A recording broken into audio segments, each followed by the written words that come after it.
वचन बल जो बोला वही लागू हो गया, जबरदस्ती आपको मानना पड़ेगा। और मनोबल जो संकल्प किया अंदर वही बाहर क्रिया प्रारंभ हो गई, वही दिखाई देने लगा। देह बल, रात दिन मेहनत करो फिर भी थकान नहीं।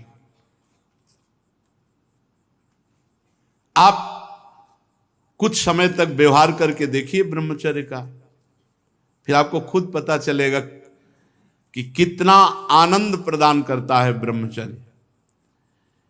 ब्रह्मचारी को विषय भोग जहर है ऐसा मानना चाहिए। जैसे कितनी भी सुंदर खीर हो और कोई हमारे कान में आकर विश्वसनीय कह दे कि इसमें जहर पड़ा है तो हम बिल्कुल नहीं खाएंगे। हमारे शास्त्र कह रहे हैं, महर्षि जन कह रहे हैं कि ये विषय भोग जहर है,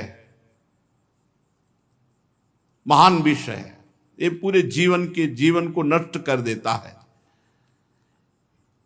तो ये जब ज्ञान हो तो उसका फल है विरति। जब हमें ज्ञान हो गया तो उससे हमें वैराग्य होना चाहिए, पर नहीं।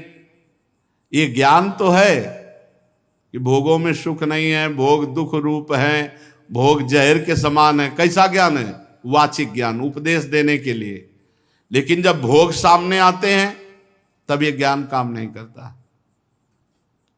यदि उपासक भोगों से भयभीत हो जाए तो बच जाए, बहादुरी नहीं, भागना पड़ेगा इसमें।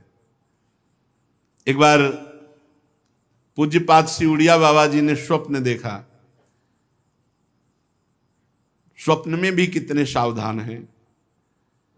भिक्षाम देहि, एक घर में आवाज लगाई, नारायण नारायण। तो एक माई निकली, सुंदर अप्सरा, हीरे जवाहरात से रत्नों से भरी हुई थाल।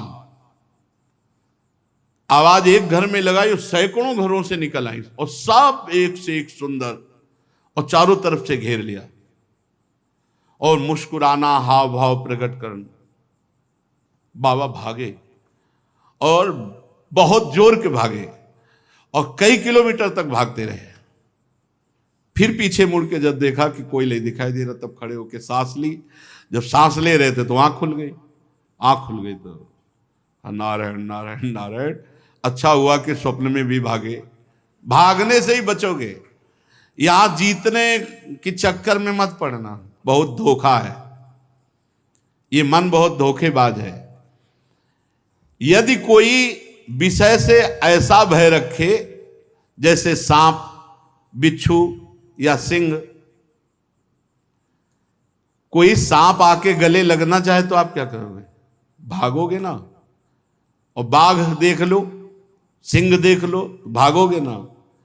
ऐसे ही विषय भोग की इच्छा वाले कोई शरीर तुम्हारे नजदीक आ रहा है और तुम्हें भय नहीं लग रहा है, इसका मतलब है मरना चाहते हो, भ्रष्ट होना चाहते हो, नष्ट होना चाहते हो।